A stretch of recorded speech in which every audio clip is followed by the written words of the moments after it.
우리 지난번 요절의 말씀 15절이었습니다. 15절의 말씀 같이 고백합니다. 너희는 천지를 지으신 여호와께 복을 받는 자로다. 아멘. 오늘 116편에 보시면은 여기에 시를 쓴 그분이 한 가지 결심과 작정을 합니다. 무슨 작정을 하느냐면 내가 평생에 기도하리라. 그래서 그것을 마음속에 곧게 마음속에 다짐을 하고 스스로가 그렇게 결정을 하고 스스로가 그렇게 결심을 합니다. 그래서 1절에 보시면은 여호와께서 내 음성과 내 간구를 들으심으로 내가 그를 사랑하는도다. 2절에 그의 귀를 누구에게 기울이셔요? 나에게 기울이심으로. 하나님께서 우리를 향하여 귀를 다 기울이시면서 무슨 기도를 하나, 무슨 음성으로 내게 기도하나, 그 하나님께서 귀를 기울이시고 있다는 이야기예요. 그렇게 하시기 때문에 내가 평생에 뭘 해요? 기도하리로다. 사무엘상에 보시면은 사무엘이라고 하는 하나님의 종을 만나게 되죠. 그 사무엘의 고별사가 사무엘상 12장에 기록이 되어 있습니다. 12장에 보시면 사무엘이 쭉 이렇게 고별사를 쭉 하나님 앞에 하고 있는데 그 23절에 보시면 사무엘의 유명한 고별사가 나와요. 그 고별사의 내용이 바로 뭐냐면 나는 너희를 위하여 기도하는 죄를 쉬는 기도하기를 쉬는 죄를 하나님 앞에 범하지 않겠다. 사무엘은 그렇게 다짐을 하고 있는 거죠. 내가 기도하지 않는 것은 죄 짓는 것이다. 여러분, 부모가 자식을 향하여 계속 기도해 주는 것처럼 가장 큰 축복이 없습니다.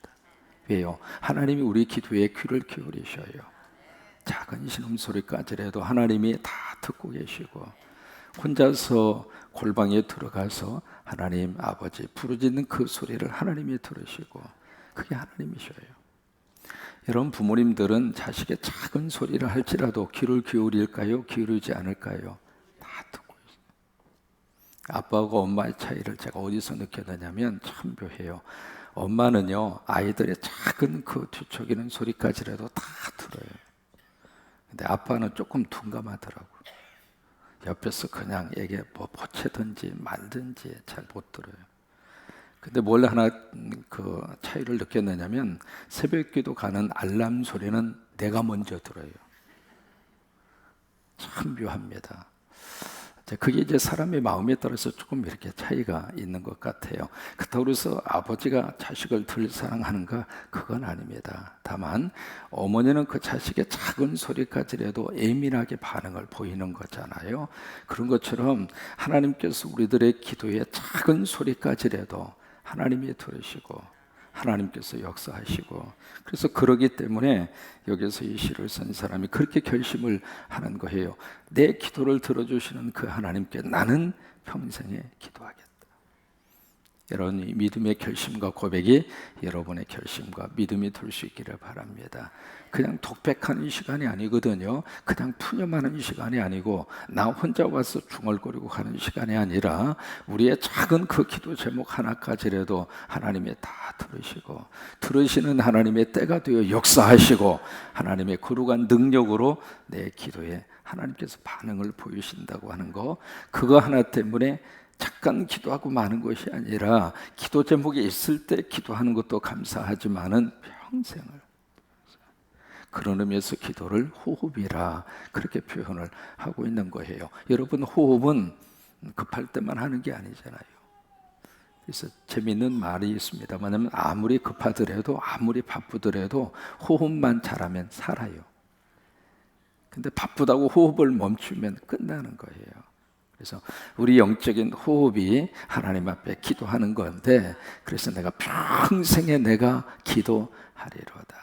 가정에서도 기도하고 운전하면서도 기도하고 아이들을 양육하면서도 기도하고 일을 하면서도 기도하고, 그 다음에 6절에서 이제 1절에서 5절까지가 그 내용이고요. 그 다음에 6절에서 12절까지는 내가 그렇게 기도하기로 작정한 이유를 6절에서 11절까지 그렇게 설명을 하고 있습니다. 왜냐하면 6절에 보시면 하나님이 순진한 자를 지키시나니 내가 어려울 때 나를 구원하셨도다.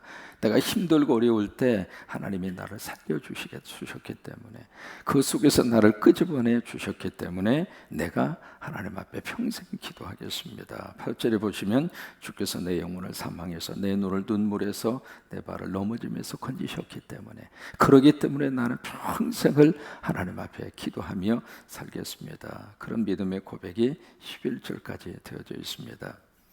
그 다음에 12절에서 마지막 절까지는 하나님께서 내가 나에게 주신 그 은혜가 너무 커서 그 큰 은혜를 내가 감사로 보답하며 살겠습니다. 그 12절로 마지막 19절까지의 내용입니다. 12절에 보시면 같이 한번 고백할까요? 내게 주신 모든 은혜를 내가 여호와께 무엇으로 보답하라. 하나님이 나에게 주신 그 은혜, 그것을 내가 어떻게 하나님 앞에 보답할 수 있을까? 그 보답하는 방법이 그 다음에 쭉 보시면은 뭘로 고백이 들어오냐면 17절에 보시면 내가 주께 뭘 드려요? 감사. 그러니까 하나님이 나에게 주신 그 은혜를 우리가 보답할 수 있는 방법이 감사합니다. 하나님 감사합니다. 하나님 감사합니다. 그게 보답하는 거예요. 보답하는. 누가 1장에 보시면은 가브리엘 천사가 그 나사렛 동네에 있는 마리아에게 신방을 옵니다. 신방을 와서 마리아에게 기가 막힌 메시지를 전합니다. 1장 28절에 보시면 은혜를 받은 자여, 그 고백을 하잖아요. 은혜를 받은 자여 편안할지어다. 주께서 너와 함께 하시도다. 그러면 거기에 지금 마리아가 임신한 상태잖아요. 아기를 지금 가지고 있는 상태잖아요. 그런데 지금 요셉하고 정혼을 했습니다. 아직 결혼을 정식으로 한 건 아니에요. 그러니까 아직 마리아는 처녀란 말이죠. 남자를 가까이 해본 역사가 없어요. 그런데 성령의 능력으로 마리아가 지금 잉태를 한 겁니다. 그러면 여인으로서 생명을 가졌다고 하는 기쁨과 감사가 있기도 하지만은 처녀의 몸으로 임신을 했다. 여러분, 그 미래가 어떻게 됐을까? 불안하고 두려울 수밖에 없잖아요. 지금부터 2000년 전에 유대 사회의 성윤리는 지금보다도 더 엄격했습니다. 그런 속에서 처녀가 지금 배가 불러오고 있단 말이죠. 그러니까 불안하고 두렵고, 그리고 미래가 지금 아주 짙은 어두움처럼 그런 상태잖아요. 근데 그런 속에서 이 하나님의 사람 가브리엘이 와서 주신 첫 번째 말씀이 은혜를 받은 자. 그럼 마리아 입장으로서 도대체 무슨 은혜를 마리아가 지금 받았다는 말인가요? 물론 그 은혜를 그러면 마리아가 받은 가장 큰 은혜가 바로 무엇일까? 예수 그리스도를 잉태한 은혜예요. 여러분, 내 안에 예수님이 계시는 것이 최고의 은혜입니다. 예수 믿게 된 것이 최고의 은혜이고, 하나님의 자녀가 된 것이 최고의 은혜이고, 섬길 수 있는 교회를 주신 것이 최고의 은혜이고, 그러니까 내 안에 그리스도가 계시는 것이 은혜 중에 은혜입니다. 다른 거 다 가지고 있다 할지라도 예수님이 없으면 은혜 못 받은 사람이에요. 캘리포니아에 가시면은 꼭 들리는 관광지 중에 하나가 허스캐슬이라고 하는 큰 성입니다.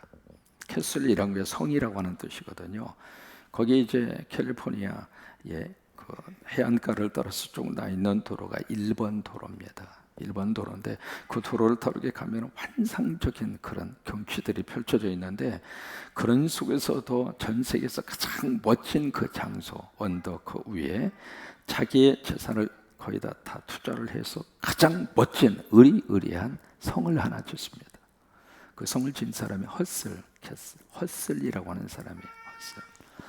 이 사람이 무슨 이제 돈을 벌었느냐면 신문사를 운영을 해서 엄청나게 돈을 많이 벌었죠. 그래서 그 돈을 가지고 거기서 상당히 좀 위로 이렇게 올라가는 지역이 있습니다. 그 지역에다가 상상할 수 없을 정도로 땅을 많이 확보를 하고 거기에다가 엄청나게 큰 성, 그런 자기의 저택을 지어요. 짓는데 어느 정도냐면 그 집에 이제 실내 수영장이 있습니다. 수영장이 올림픽 사이즈만, 조그마한 수영장이 아니라 엄청나게 큰 올림픽 규격 사이즈만한 수영장이 있는데, 그 실내 수영장 밑에 바닥을 보니까 전부 다 모자이크식으로 다 그런 식으로 타일을 다 이렇게 붙여서 실내 수영장 밑에 바닥을 다 깔았는데 그 조그마한 타일 하나하나 사이를 뭘로 다 이렇게 메꿨느냐면 금으로 다 메고, 놀라지도 않으시는데요.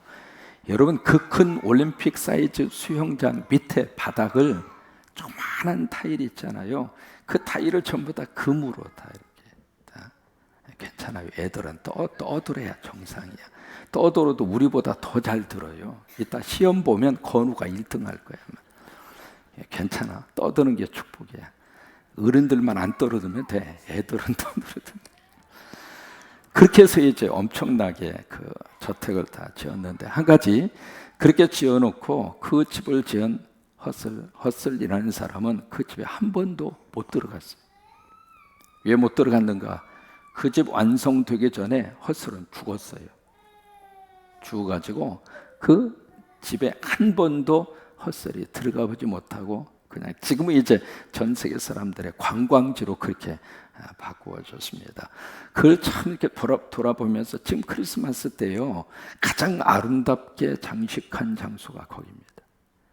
크리스마스 장식을 보려고 일부러 거기를 가요. 비행기 타고. 그 정도로 야, 세상이 이렇게 아름다울 수가 있을까? 여러분, 이제 지금 우리 한국에서 이렇게 크리스마스 장식 하잖아요. 이 장식은 거의 장식 수준이 아닙니다. 어느 정도냐면 동네 전체가 다 크리스마스 장식으로 다. 그 정부에서 돈 대줘서 하는 게 아니에요. 본인들 1년 동안 다 돈을 모아가지고 그거 크리스마스 장식하려고 1년 동안 계속 전구도 모으고 크리스마스 뭣도 보고 다 모아서, 어느 집 같은 경우 이렇게 보면은 거기에 이제 그 베들레헴의 그 모습을 그대로 갖다 집 앞에다 다 지어놓고 예수님도 이렇게 해놓고 참 기가 막히게 멋진 그런 모습이 동네 전체가 다 크리스마스 추리로 그렇게 장식을 해놓은 그런 모습을 볼 수 있는데, 아무리 화려한 그런 모습을 우리가 꾸미고 갖추었다 하더라도 그 속에 예수가 없으면 은혜가 없는 거예요.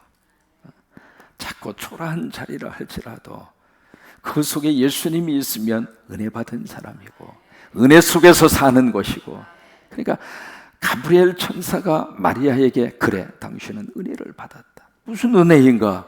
당신 속에 예수가 있지 않느냐 말이에요.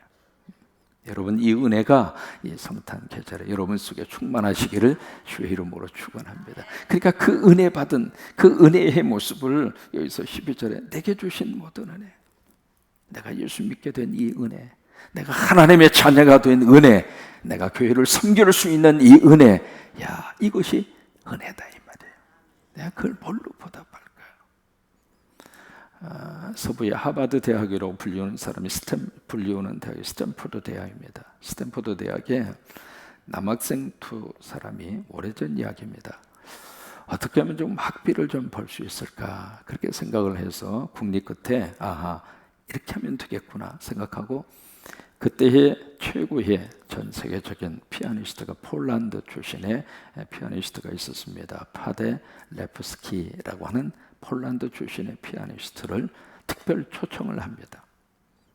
초청을 하면서 초청장이 뭐라고 썼느냐면, 당신이 와서 음악회를 해주시면 우리가 2,000불 사례비를 드리겠다, 그렇게 제안을 합니다. 오래전 이야기예요. 2,000불은 굉장히 큰 액수입니다.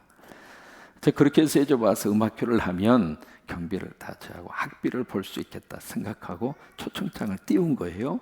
근데 그 초청장을 받은 이 파데 페데스키라고 하는 이 폴란드 출신 피아니스트가 딱 보니까 감동이 있어. 그래가지고 초청에 의해서 스탠포드 대학에 와서 음악회를 엽니다. 그래서 이제 성황리에 잘 끝났어요.